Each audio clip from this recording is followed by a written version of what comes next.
Well, the gaming handheld space is certainly heating up in terms of competitiveness, and MSI has just thrown the hat in and coming in strong with Team Intel this time around. So this is the MSI Claw.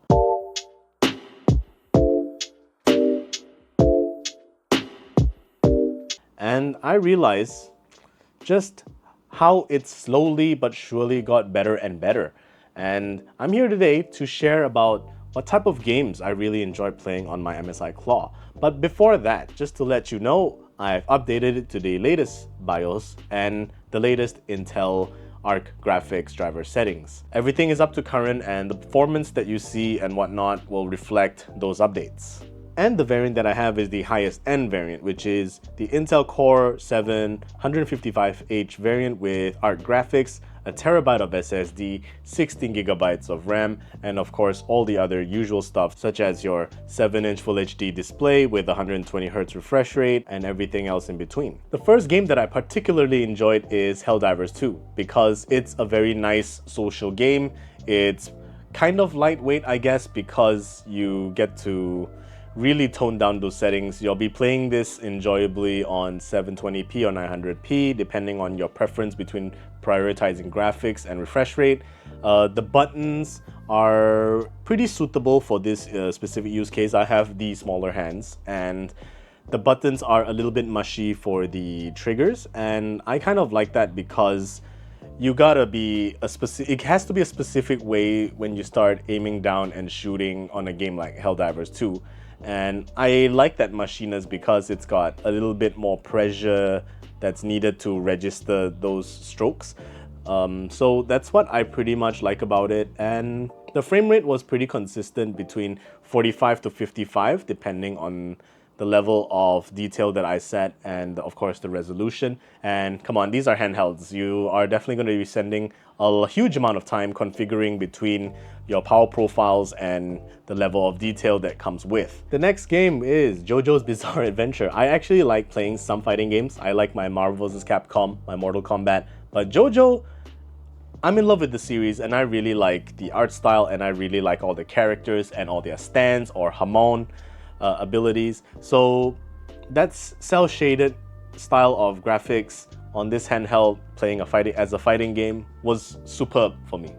I get to see a good level of detail. I get to get consistent 60 frames per second, if not 59 frames per second on 1080p level of detail and on medium to high graphics, which means this is actually able to handle that level of graphics fidelity with that much of power being distributed into the hardware. So I think that's pretty nice and fun. It's consistent. There are no frame time skips on this one. Helldivers had a little bit of dips here and there from skipping, but I think maybe another future BIOS update or another XESS super sampling update will fix that sooner or later. Another one of my favorites is Dark Light. So Dark Light is kind of like Dead Cells. It's a Metroidvania style game that is a little bit more graphically intense compared to Dead Cells, which I can comfortably play on like less than 20 watts for 3 to 4 hours. This is a bit similar.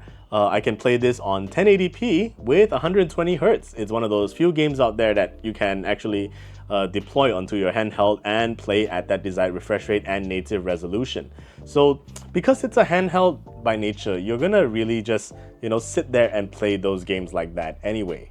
MSI Claw, just like all the other handhelds, are suitable for, simpler indie titles with enough ambition to tackle triple, quadruple A titles if, your mileage may vary in a sense where you have to constantly tweak your settings between your power and your level of detail, as well as whether you're using the charger or on handheld mode. But I definitely recommend using the charger if you're going AAA so that you don't just purposely drain the battery, because at most you're just going to get 2 hours of battery life. I get pretty much 2 hours of battery life playing Helldivers on 35 watts alone, which is alright actually. But I still wouldn't recommend that because that is, again, the nature of handhelds. You have to make those compromises. And the next and last games are games that are like Wanted Dead and Evil West. So these are third-person shooter hack and slash kind of games. Evil West was a pretty nice sleeper game that I stumbled upon on Game Pass.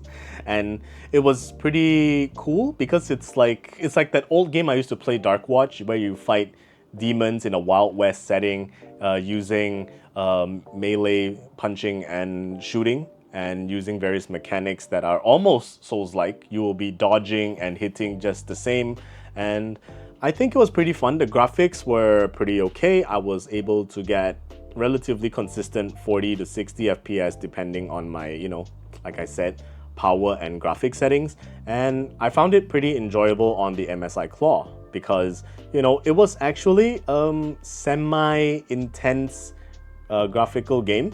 And the MSI Claw is actually one of the quietest handhelds I've ever used.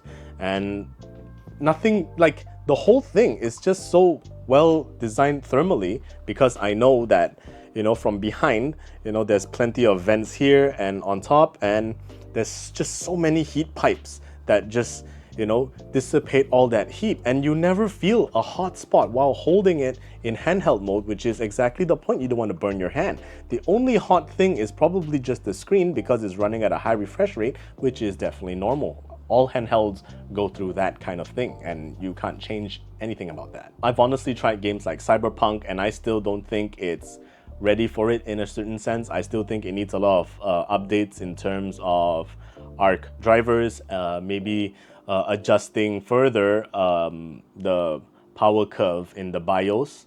But right now, the current BIOS that I'm on, which is 0.6, is actually pretty decent and pretty good. Lots of things have been improved. It didn't have, the greatest launch period ever, with a lot of bugs and a lot of stuttering and a lot of frame time skips that affect performance. Didn't we all say that about other handhelds when they first came out? My advice to you is, if you want to play this, you will always be wanting to tweak your power profiles to suit those games. But if you don't want to do that, you can actually rely on MSI AI Engine. Whether I can speak for its effectiveness, I would say I guess they're already at 1 foot through the door. They're quite committed to letting AI determine just how much power is needed. And I think it will only get better from here. It really just can't get any worse. Trust me on that. So that's all the advice I want to give. Keep all your drivers updated. Make sure your BIOS is always in the latest. Get familiar with MSI Center M. And good luck, have fun. I'm Zen the Geek, and I'll see you guys in the next video.